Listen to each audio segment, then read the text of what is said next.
Hello everyone, welcome back to this channel. This is Kavya Agarwal. तो आज हम करने वाले हैं बिजनेस स्टडीज का चैप्टर नंबर 4 जो कि है प्लानिंग। इससे पहले मैंने आप लोगों को 3 चैप्टर्स कंप्लीट करवा दिए। चैप्टर नंबर 1 जो कि था nature and significance of management हमने कर लिया। दूसरा चैप्टर प्रिंसिपल्स ऑफ मैनेजमेंट हमने किया।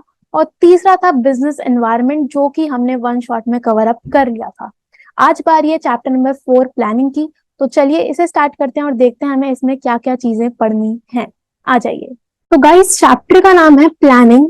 प्लानिंग का मतलब क्या होता है? प्लानिंग का मतलब होता है कि आप अभी प्रेजेंट में फ्यूचर के लिए डिसीजंस ले रहे हो, फ्यूचर के बारे में आप प्लान आउट कर रहे हो कि हमें फ्यूचर में क्या करना है, कब करना है, कैसे करना है। तो जितने भी क्वेश्चंस हैं वो सब प्लानिंग में आ जाते हैं।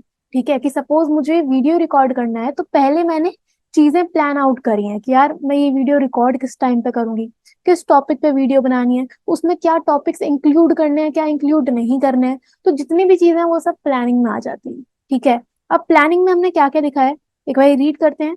Planning is deciding in advance what to do and how to do. Planning मतलब कि आप एडवांस में डिसाइड कर रहे हो कि हमें फ्यूचर में क्या करना है, कैसे करना है, कब करना है, कौन करेगा, वो सब किस में आता है? प्लानिंग में। इसके बाद it is the basic managerial function. Planning एक बेसिक फंक्शन है मैनेजमेंट का। हमने चैप्टर नंबर 1 में पढ़ा था कि मैनेजमेंट के टोटल 5 फंक्शंस होते हैं। कौन कौन से? पोस्ट डीसी यानी कि planning, organising, staffing, directing and controlling. तो प्लानिंग जो है वो बेसिक फंक्शन है मैनेजमेंट का। इसके बाद हम बाकी फंक्शंस परफॉर्म करते हैं। ओके, इसके बाद planning bridges the gap between where we are and where we want to reach. Planning एक गैप को कवर अप करता है कि अभी हम कहाँ पे हैं और हमें फ्यूचर में कहाँ पहुंचना है। जैसे कि एग्जांपल लेते हैं कि अभी मैं दिल्ली में हूँ। ठीक है, दिल्ली में जो लोग दिल्ली से हैं, उन्हें पता होगा कि काफी बेकार मौसम हो रहा है, यहाँ पे बहुत पॉल्यूशन है। और मेरा मन है कि यार मुझे यहाँ से जाना है। मैंने सोच रखा है कि मुझे यहाँ से जाना है शिमला। ठीक है, वहां पे मजे करेंगे। तो दिल्ली से शिमला जाने के बीच में क्या आएगा? प्लानिंग आएगा कि मैं कब जाऊं, किससे जाऊंगी, कौन सा मैं रूट पकड़ूंगी, मैं कहाँ पे स्टे करूंगी। तो वो सब चीज में वो सब चीजें किस में आती हैं? प्लानिंग में आती हैं। ठीक है, आप अभी 80% पे हो, आपको 95% पे जाना है, तो इसके बीच में क्या होगा? प्लानिंग होगा। ठीक है, इसके बाद एक और डेफिनेशन है। Planning is the process of setting objectives for a given period of time. Planning एक प्रोसेस है जिसमें आप ऑब्जेक्टिव सेट करते हो, टारगेट सेट करते हो, एम सेट करते हो एक गिवन पीरियड ऑफ टाइम के लिए। Formulating various courses of action to achieve them. अब एक गोल को अचीव करने के लिए आपके पास अलग अलग वेज होते हैं, अलग अलग तरीके हो सकते हैं, उन्हें हमें आइडेंटिफाई करना है। And then selecting the best possible alternative from among the various courses of action available. और उसके बाद आपको उन सभी ऑप्शन, उन सभी ऑल्टरनेटिव्स में से सबसे बेस्ट ऑल्टरनेटिव को सिलेक्ट कर लेना है जो कि आपको आपके गोल तक लेके जाएगा। ठीक है, so this is all about planning. Okay, इसके बाद चलते हैं नेक्स्ट टॉपिक पे जो कि है फीचर्स ऑफ प्लानिंग या कैरेक्टरिस्टिक्स ऑफ प्लानिंग। तो फर्स्ट फीचर आता है, it focuses on achieving objectives. Planning focus करता है कि आप किस तरह से अपने ऑब्जेक्टिव्स को अचीव कर सकते हो, आप किस तरह से अपने एम, अपने टारगेट को अचीव कर सकते हो। ठीक है, तो प्लानिंग हम करते हैं इसलिए अपने ऑब्जेक्टिव को अटेन करने के लिए, अपने गोल तक पहुंचने के लिए। ठीक है, उसके बाद प्लानिंग इज परवेसिव। परवेसिव का मतलब होता है यूनिवर्सल, यानी कि प्लानिंग हर जगह रिक्वायर्ड होती है। किसी भी टाइप का ऑर्गेनाइजेशन है, हर जगह प्लानिंग चाहिए। चाहे वो कोई स्कूल हो, चाहे वो कोई कॉलेज हो, चाहे वो बैंक हो, चाहे हॉस्पिटल हो, चाहे घर हो। ठीक है, आपको ही प्लानिंग चाहिए, मुझे ही प्लानिंग चाहिए। तो प्लानिंग हर जगह रिक्वायर्ड होती है। ओके, इसके बाद प्लानिंग इज कंटिन्यूअस। प्लानिंग जो है वो चलती रहती है, कभी खत्म नहीं होती। क्यों? क्योंकि यार प्लानिंग बेस्ड है ऑब्जेक्टिव्स पे। ठीक है, किस पे बेस्ड है? ऑब्जेक्टिव्स पे। तो आपने एक गोल सेट करा, आप उसके लिए चीजें प्लान करोगे, वो गोल अचीव हो जाएगा, फिर आप नया गोल सेट करोगे, देन अगेन प्लानिंग स्टार्ट होगा। तो जो प्लानिंग है वो चलता रहता है, एक ऑन गोइंग प्रोसेस है। ठीक है, ऑन गोइंग प्रोसेस, राइट। इसके बाद it is the primary function of management. अभी मैंने आपको बताया कि मैनेजमेंट का बेसिक फंक्शन ही क्या है? प्लानिंग, या फिर एक प्राइमरी फंक्शन है, फर्स्ट फंक्शन है मैनेजमेंट का। और उसके बाद बाकी सारे फंक्शंस परफॉर्म होते हैं। ठीक है, इसके बाद planning involves decision making. Obvious सी बात है कि प्लानिंग में डिसीजन मेकिंग होगी, क्योंकि आपको बहुत सारे ऑल्टरनेटिव्स में से कोई एक ऑल्टरनेटिव सिलेक्ट करना होता है जहां पे डिसीजन मेकिंग का रोल आता है। ठीक है, आपको काफी सारे ऑप्शंस में से डिसाइड करना पड़ता है कि हम कौन से ऑप्शन के तरफ जाएं।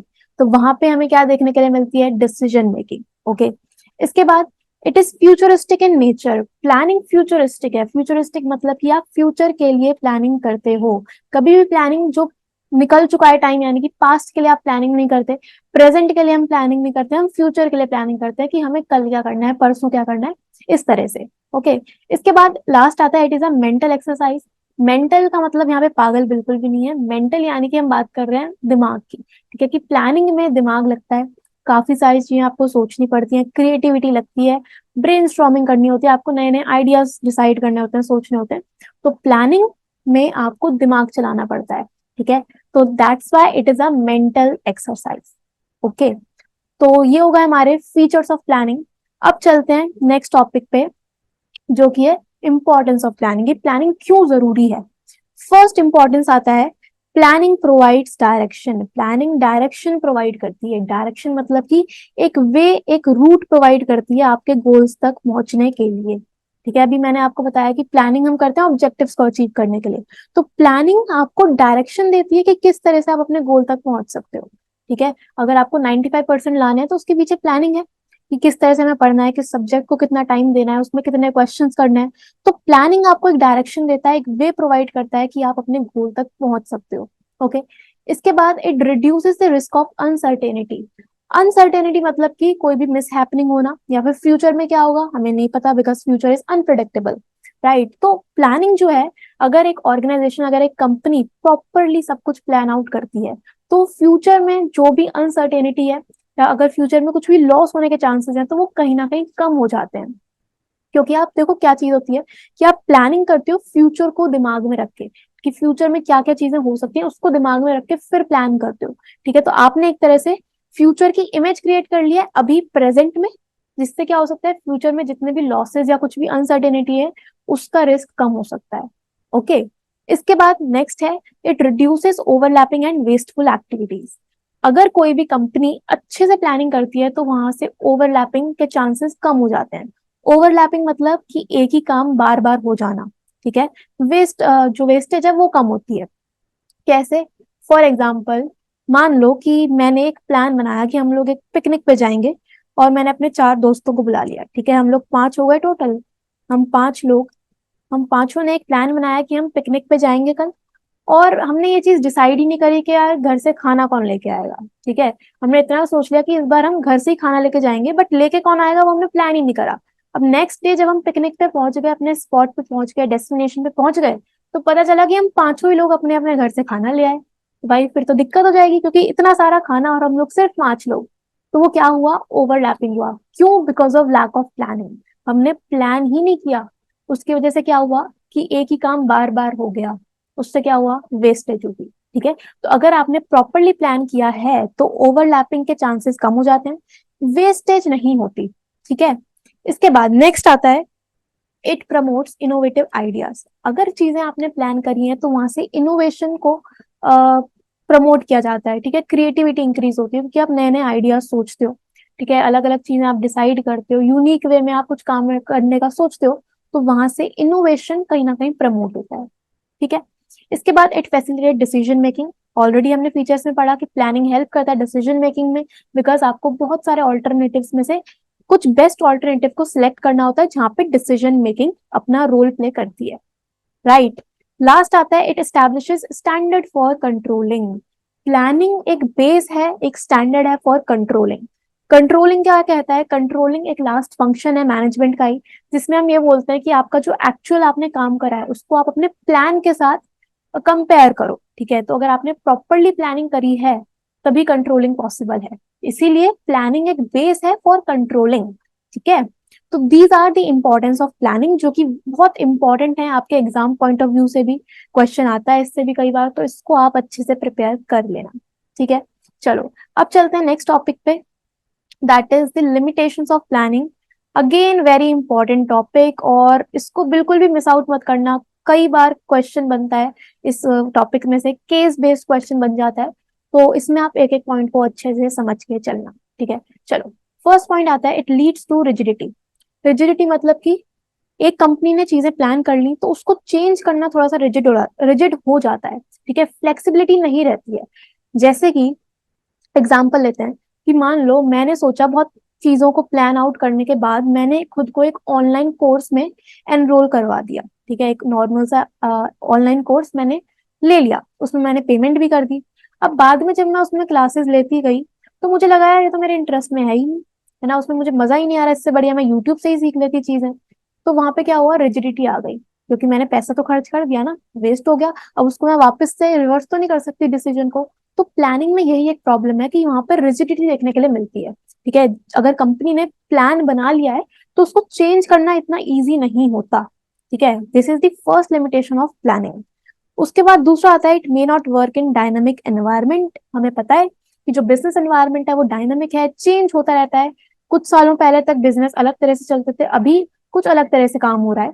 तो अगर आपने एज अ मैनेजर या एज अ कंपनी काफी लंबे टाइम के लिए प्लानिंग कर ली है, ठीक है, आपने बहुत ही लॉन्ग टर्म प्लान बना लिया है कि हम तो आने वाले टाइम में इस तरह से काम करेंगे, तो वो जरूरी नहीं है कि वर्क करे, बिकॉज एनवायरनमेंट चेंज होता रहता है। तो आपको अपने वर्किंग पैटर्न को भी चेंज करना पड़ेगा as per the environment, right. तो इसीलिए प्लानिंग की एक लिमिटेशन ये भी बन जाती है कि it may not work in a dynamic environment. ठीक है, उसके बाद इट रिड्यूसेस क्रिएटिविटी। ओके, अभी हमने इंपॉर्टेंस में पढ़ा कि प्लानिंग क्रिएटिविटी या इनोवेशन को प्रमोट करता है, बट यहाँ पे ये हम एज अ लिमिटेशन पढ़ रहे हैं। रीजन क्या है कि जितनी भी प्लानिंग है वो जनरली टॉप लेवल करता है। ठीक है, मेनली जितना भी प्लान होता है, प्लानिंग का काम होता है, वो टॉप लेवल करता है।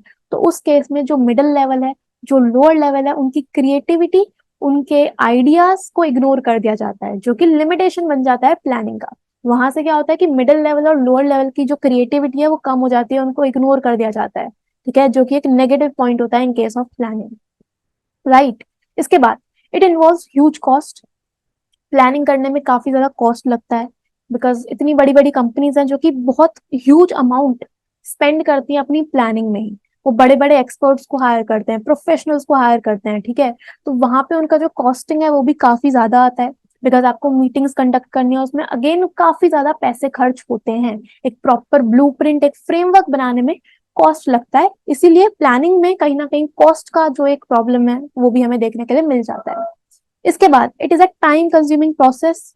तो प्लानिंग करने में कई बार हम बहुत ही टाइम निकाल देते हैं कि इम्प्लीमेंटेशन का टाइम ही नहीं बचता। आपने पूरा टाइम प्लानिंग में निकाल दिया और इम्प्लीमेंट करने का टाइम भी नहीं बचता, ऐसा भी हो सकता है। तो yes, planning is a time consuming process, और जितनी बड़ी कंपनी हो उसके लिए प्लानिंग करना उतना ही बड़ा एक टास्क भी हो जाता है। ओके, इसके बाद it does not guarantee success.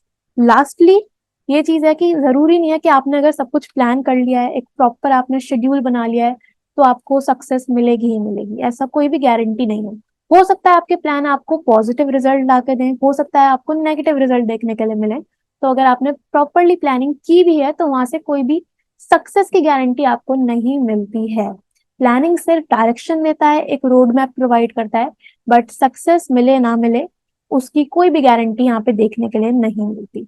ठीक है, क्लियर। तो ये हो जाता है हमारे पास सबसे पहले प्लानिंग का मीनिंग, उसके फीचर्स, हमने इंपॉर्टेंस समझी, और अब हमने लिमिटेशंस भी अच्छे से क्लियर कर लिए। ओके, चलो अब चलते हैं नेक्स्ट पे। नेक्स्ट है प्लानिंग प्रोसेस। अगेन बहुत इंपॉर्टेंट टॉपिक, और प्रोसेस तो हमें अच्छे से पढ़ने ही पढ़ने हैं। तो प्लानिंग प्रोसेस, देखो जब भी हम प्रोसेस की बात करते हैं तो आपको याद रखना है इसमें प्रॉपर ऑर्डर में ही आपको सभी स्टेप्स को याद करने हैं। इनका ऑर्डर आप चेंज नहीं कर सकते, तो इसलिए प्रॉपरली सब कुछ याद करना। फर्स्ट स्टेप आता है सेटिंग ऑब्जेक्टिव्स। प्लानिंग का सबसे पहला स्टेप है आपको ऑब्जेक्टिव सेट करने हैं, आपको टारगेट बनाने हैं, आपको गोल सेट करने हैं जिनको अचीव करने के लिए हम लोग काम करेंगे। ठीक है, अब ऑब्जेक्टिव किस किस तरह के हो सकते हैं, ऑब्जेक्टिव होने चाहिए अचीवेबल। इस तरह के ऑब्जेक्टिव सेट करो जो कि आप अटेन कर सको, अचीव कर सको। अंडरस्टैंडेबल होने चाहिए, टाइम बाउंड होने चाहिए। टाइम बाउंड मतलब कि आपने एक पर्टिकुलर टाइम के लिए अपना गोल सेट करा है कि मुझे 95% लेने हैं, बट कब लेने हैं वो आपने सोचा ही नहीं है, टाइम तो फिक्स करो, है ना। अचीवेबल होने चाहिए, राइट। तो ऑब्जेक्टिव सेट करने हैं। उसके बाद दूसरा आता है डेवलपिंग प्रेमिसेस। प्रेमिसेस मतलब, प्रेमिसेस का मतलब होता है अजम्पशंस। प्रेमिसेस का मतलब होता है अजम्पशंस, ठीक है। फ्यूचर अनसर्टेन है, फ्यूचर में क्या होगा किसी को नहीं पता, तो आपको अभी प्रेजेंट में फ्यूचर के रिगार्डिंग कुछ अजम्पशंस लेके चलनी होती है। ठीक है, कि कुछ अज्यूम करके चलना होता है। कि मान लो मैंने बोला कि एक बिजनेस है, एक कंपनी है जिसका टारगेट है कि उसे 10% सेल्स अपनी इंक्रीज करनी है आने वाले क्वार्टर में, ठीक है, या आने वाले ईयर में। तो सेल्स अगर इंक्रीज करनी है तो हम उसके लिए अज्यूम ये कर सकते हैं कि यार फ्यूचर में जो हमारे प्रोडक्ट की डिमांड है वो इंक्रीज होने वाली है, ठीक है, ये हमने अज्यूम करा है, क्योंकि अगर डिमांड बढ़ेगी तभी तो सेल्स बढ़ेगी, है ना। तो अजम्पशंस लेनी जरूरी है, एक फोरकास्ट आपको प्रिपेयर करना होता है। तो यस, पहले आपको ऑब्जेक्टिव सेट करने हैं, उसके बाद हमें प्रेमिसेस डेवलप करनी है या फिर अजम्पशंस लेनी है फॉर द फ्यूचर। ओके, इसके बाद तीसरा स्टेप आता है identifying alternative courses of actions. मतलब कि एक गोल को अचीव करने के लिए, एक ऑब्जेक्टिव को अचीव करने के लिए आपके पास अलग अलग वेज होते हैं, अलग अलग तरीके हो सकते हैं। तो हमें वो सभी वेज या वो सभी ऑप्शंस को आइडेंटिफाई करना है, उनका एक लिस्ट प्रिपेयर करना है, ठीक है। कि मैंने बोला कि मुझे सेल्स इंक्रीज करना है, तो सेल्स बढ़ाने के लिए हमारे पास अलग अलग ऑप्शंस हो सकते हैं, जैसे कि मैं डिस्काउंट दे सकती हूँ, ठीक है, मैं एडवर्टीजमेंट्स कर सकती हूँ। ओके, एडवर्टीजमेंट मैं न्यूज़पेपर में भी कर सकती हूँ, मैगजीन्स में भी कर सकती हूँ। हो सकता है मैं पर्सनल सेलिंग पे रिलाय करूँ, कि मैं घर घर जाके अपने प्रोडक्ट को मार्केट करूँ। हो सकता है मैं सोशल मीडिया के थ्रू अपने प्रोडक्ट्स को प्रमोट करूं, ठीक है, डिजिटल मार्केटिंग में एंगेज करूं, मैं बिल बोर्ड्स पे अपना जो प्रोडक्ट है उसकी मार्केटिंग करूं। तो अलग अलग तरीके हैं, मैं गिफ्ट हैम्पर्स दे सकती हूँ। तो बहुत सारे वेज हैं जिससे आपका जो गोल है वो अचीव हो सकता है। तो वो सभी ऑप्शंस को आपको आइडेंटिफाई करना है, ये हो गया। इसके बाद आपको क्या करना है, इवेल्युएशन करना है, इवेल्युएटिंग ऑल्टरनेटिव कोर्सेज। हर एक ऑप्शन या हर एक ऑल्टरनेटिव को हमें इवेल्युएट करना है, उसके पॉजिटिव और नेगेटिव को हमें देखना है कि हमें किस ऑप्शन से कितना फायदा है और कितना नुकसान है, ठीक है। मैं अगर डिस्काउंट दे रही हूँ तो हो सकता है मेरे लिए वो शॉर्ट टर्म में बेनिफिशियल हो, बट डिस्काउंट एक तरह से मेरे लिए लॉस भी क्रिएट कर सकता है ना। मैं अपना सामान कम पे बेच रही हूँ तो मेरे लिए एक तरह से लॉस भी हो सकता है। तो आपको सभी ऑल्टरनेटिव्स के पॉजिटिव और नेगेटिव को समझना है, इवेलुएट करना है। ओके, इसके बाद नेक्स्ट है सिलेक्टिंग एन ऑल्टरनेटिव। आपने इवेल्युएशन कर लिया, फिर आप सिलेक्ट कर लो, ठीक है, जिस भी ऑल्टरनेटिव में आपको सबसे ज्यादा पॉजिटिव देखने के लिए मिले और सबसे कम नेगेटिव देखने के लिए मिले, हमें उसे सिलेक्ट करना है, ठीक है। और यहीं पे डिसीजन मेकिंग आ जाती है। ओके, अभी हमने इंपॉर्टेंस में पढ़ा कि प्लानिंग डिसीजन मेकिंग में हेल्प करती है, तो यस, यही वो पॉइंट है सिलेक्टिंग एन ऑल्टरनेटिव जहाँ पे आपको डिसीजन लेना होता है। ओके, इतना कर लिया, फिर हमें लास्टली क्या करना है, इम्प्लीमेंट करना है अपने प्लान को। आप अपना प्लान, अपना पूरा जो भी आपने सिस्टम बनाया है उसको अपने वर्कर्स तक बता दो कि किस तरह से काम करना है, क्या करना है, कब करना है।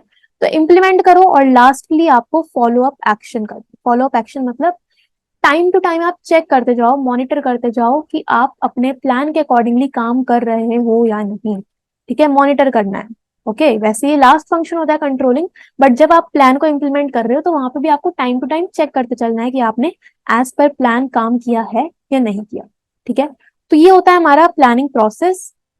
सबसे पहले ऑब्जेक्टिव सेट करो, उसके बाद अजम्पशंस लो, प्रेमिसेस डेवलप करो, देन हमें आइडेंटिफाई करना है सभी ऑल्टरनेटिव्स को, इवेलुएट करना है, उसके बाद सिलेक्ट करना है, देन हमें इम्प्लीमेंट करना है अपने प्लान को, और लास्टली फॉलो अप एक्शन, ठीक है। So this is the entire planning process, very important for exam point of view. तो जितने भी प्रोसेस हैं आपके मैनेजमेंट वाली बुक में, उनमें से किसी को भी मिस आउट नहीं करना, ठीक है। चलो, अब चलते हैं अपने लास्ट टॉपिक पे, that is the types of plan, कि कितने टाइप्स के प्लान्स हो सकते हैं। तो दो तरह के प्लान्स होते हैं, एक होता है सिंगल यूज, दूसरा होता है standing plan. Single use plans and standing plans. Single use, name से ही पता चल रहा है, सिंगल यूज यानी कि सिर्फ एक बार आप उसे यूज कर सकते हो, ऐसा प्लान होता है सिंगल यूज प्लान। कि मैंने एक ऑब्जेक्टिव सेट करा, उस पर्टिकुलर ऑब्जेक्टिव को अचीव करने के लिए जो मैंने प्लान बनाया वो होगा सिंगल यूज प्लान। या किसी पर्टिकुलर प्रोजेक्ट को कंप्लीट करने के लिए मैंने जो प्लान बनाया, that is a single use plan, ठीक है। अगर आपको एक ग्रुप एक्टिविटी मिली है, कोई ग्रुप असाइनमेंट मिला है, तो उसके लिए आप जब प्लान कर रहे हो अपने पूरे ग्रुप मेंबर्स के साथ, वो होता है हमारा सिंगल यूज प्लान, ठीक है। और अगर मैं बात करती हूँ स्टैंडिंग प्लान की, तो स्टैंडिंग प्लान आप over the period of time use कर सकते हो, ये रेकरिंग नेचर का होता है, ठीक है। इसको आप बार बार मॉडिफाई करके अलग अलग सिचुएशंस में अप्लाई कर सकते हो, ठीक है, जैसे कि, और सिंगल यूज होता है नॉन रेकरिंग, राइट, ठीक है, single use and standing plan, ठीक है। अब समझो अलग अलग टाइप्स के प्लान क्या क्या है हमारे पास, देखिए। फर्स्ट है ऑब्जेक्टिव। ऑब्जेक्टिव का मतलब क्या है, ऑब्जेक्टिव यानी कि आपका जो भी गोल है जिसे आपको अचीव करना है, that is your objective. So it is the desired future position that the management would like to achieve. ठीक है, वो कौन सी फ्यूचर पोजीशन है जहाँ पे मैनेजमेंट पहुंचना चाह रहा है, अचीव करना चाहता है, वही क्या है, आपका ऑब्जेक्टिव है, आपका गोल है, आपका टारगेट है. ठीक है, अब कई बार कंफ्यूजन होती है कि क्या मैं ऑब्जेक्टिव को सिंगल यूज बोलूं या फिर स्टैंडिंग बोलूं. तो यार ऑब्जेक्टिव एंड स्ट्रैटेजी, ये दोनों ही प्लान ना तो सिंगल यूज है ना ही स्टैंडिंग प्लान है. ठीक है, क्योंकि लोग अपने अपने अकॉर्डिंगली इन्हें यूज करते हैं. किसी के लिए हो सकता है ये सिंगल यूज हो, किसी के लिए स्टैंडिंग हो. तो यहाँ पे कोई भी ऐसा एग्जैक्ट आंसर नहीं है. ठीक है, तो ना तो ये सिंगल यूज प्लान है ना ही स्टैंडिंग प्लान है. ठीक है, इसके बाद नेक्स्ट है पॉलिसी. पॉलिसी का मतलब क्या है कि कई बार हम लोग सुनते हैं कि उस कंपनी की एक पॉलिसी है. पॉलिसी का मतलब होता है एक जनरल स्टेटमेंट जिस वे में आपको काम करना है. ठीक है, these are the general statements that guide thinking and channelise energies towards a particular direction. ठीक है, जनरल स्टेटमेंट जैसे कि कंपनीज की या बिजनेसेस की पॉलिसीज होती हैं. नो रिटर्न पॉलिसी, है ना, कई बार शॉप्स पे लिखा होता है नो रिटर्न पॉलिसी, मतलब आपने एक बार सामान खरीद लिया तो आप उसे रिटर्न नहीं कर सकते, है ना. नो एक्सचेंज पॉलिसी हो गया, प्राइसिंग पॉलिसी होती है कंपनीज की. तो वो सब किस में आते हैं, पॉलिसी में आ जाते हैं. ठीक है, इसके बाद नेक्स्ट है स्ट्रैटेजी. तो स्ट्रैटेजी क्या है, स्ट्रैटेजी एक बड़ा कॉन्सेप्ट हो जाता है. ठीक है, it is a comprehensive plan for accomplishing the objective. एक पूरा बड़ा प्लान किस तरह से आप अपने ऑब्जेक्टिव को अचीव कर सकते हो. और इसमें हम अपने कॉम्पिटिटर को ध्यान में रखते हैं. कॉम्पिटिटर, ठीक है, स्ट्रैटेजी जनरली बिजनेस अपने कॉम्पिटिटर के अगेंस्ट बनाता है. ठीक है, कि अगर मैं एक बिजनेस कर रही हूँ और मेरा एक कॉम्पिटिटर है तो मैं एक स्ट्रैटेजी फॉर्मुलेट करूंगी ताकि मैं उस कॉम्पिटिटर से आगे निकल सकूं. ठीक है, अगर एक बच्चा 95% लाना चाह रहा है तो वो एक स्ट्रैटेजी बनाएगा कि किस तरह से वो बाकी क्लासमेट से आगे निकल सकता है. ठीक है, वहां पे हम पॉलिसी यूज नहीं करेंगे, स्ट्रैटेजी वर्ड यूज करेंगे. ठीक है, तो स्ट्रैटेजी आप बनाते हो अपने कॉम्पिटिटर को दिमाग में रख के. राइट, इसमें क्या क्या चीजें आती हैं, आप डिटरमाइन करो अपने लॉन्ग टर्म ऑब्जेक्टिव्स को, एक particular course of action adopt करो कि किस तरह से हमें काम करना है, और रिसोर्सेज को एलोकेट करो for the achievement of your goals. ठीक है, so this is all about strategy. इसके बाद नेक्स्ट है प्रोसीजर. तो प्रोसीजर बोलो या फिर प्रोसेस बोलो, एक ही बात है. ठीक है, अभी हमने प्लानिंग प्रोसेस पढ़ा. तो प्रोसेस मतलब कि एक जिसमें हमें बहुत सारे स्टेप्स देखने के लिए मिलते हैं जिसको आप एक पर्टिकुलर ऑर्डर में फॉलो करते हो. क्या प्रोडक्शन प्रोसेस है उस कंपनी का. ठीक है, प्लानिंग प्रोसेस क्या है, that is your procedure. So these are routine steps on how to carry out activities that detail the exact manner in which any work has to be performed. ठीक है, किस वे में, किस ऑर्डर में काम करना है, वो होता है प्रोसीजर. राइट, इसके बाद नेक्स्ट इज मेथड. मेथड का मतलब क्या है, देखिए मेथड आया है प्रोसीजर में से ही. प्रोसीजर में जितने भी स्टेप्स हैं उस एक पर्टिकुलर स्टेप को किस तरह से इंप्लीमेंट करना है, किस तरह से परफॉर्म करना है, उसके पीछे आएगा मेथड. ठीक है, अगर मैंने बोला प्लानिंग प्रोसेस में फर्स्ट स्टेप है सेटिंग ऑब्जेक्टिव, तो ऑब्जेक्टिव सेट किस तरह से करने हैं वो मेथड बताता है आपको. ठीक है, सो मेथड क्या है, it is the prescribed way और manner in which a task has to be performed. It deals with the task comprising one step of a procedure and specifies how this step is to be performed. कि procedure का एक जो step है उसको किस तरह से perform करना है वो कौन बताता है, मेथड. ठीक है, इसके बाद नेक्स्ट आता है रूल. रूल मतलब रूल्स हम लोग सब सुनते हैं अपने स्कूल में, हमारे रूल्स होते हैं, कंपनीज के अपने रूल्स होते हैं. तो रूल्स का मतलब है कुछ गाइडलाइंस या कुछ स्पेसिफिक स्टेटमेंट जिनको आपको एग्जैक्ट मैनर में फॉलो करना है. आप उनको चेंज नहीं कर सकते, ऑल्टर नहीं कर सकते. ठीक है, कि अगर आपके स्कूल का एक रूल है कि 7:45 AM तक सब बच्चे स्कूल आ जाएं, उसके बाद एंट्री नहीं मिलेगी, तो वो रूल है. ठीक है, कंपनीज का अगर रूल है कि 10 बजे तक सभी लोग आ जाएं, अगर 10 बजे से 1 मिनट लेट होगा तो आप पे पेनल्टी लगेगी, आपके पैसे कटेंगे, वो क्या है, रूल है. ठीक है, जिसको हम चेंज नहीं कर सकते. ठीक है, वहां पे फ्लेक्सिबिलिटी अलाउड ही नहीं होती. Okay, so these are specific statements that inform what is to be done, they do not allow for any flexibility and discretion. ठीक है, ओके, इसके बाद नेक्स्ट आता है बजट. बजट क्या होता है यार, बजट आप सबने सुना है, इकोनॉमिक्स में गवर्नमेंट बजट होता है, हम लोग अपनी फैमिली का बजट बनाते हैं. ठीक है, सेल्स बजट होता है जिसमें आप देख सकते हो कि कितना रेवेन्यू आप जनरेट कर रहे हो, कैश बजट बनता है कंपनीज का. तो बजट का मतलब होता है एक स्टेटमेंट जिसमें आप सभी चीजें, सभी डेटा न्यूमेरिक फॉर्म में रिकॉर्ड कर रहे हो। Okay, so it is a statement of expected results expressed in numerical terms and a plan which quantifies future facts and figures. ठीक है, फ्यूचर में क्या चीजें होने वाली हैं आप उसको न्यूमेरिक वे में लिखते हो, और ये एक्सपेक्टेड होता है।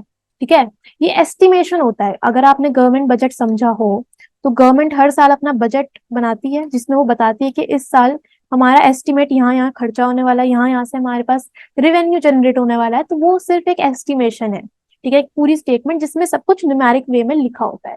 ठीक है, तो that is a budget. Okay, और लास्ट है प्रोग्राम। तो प्रोग्राम क्या है?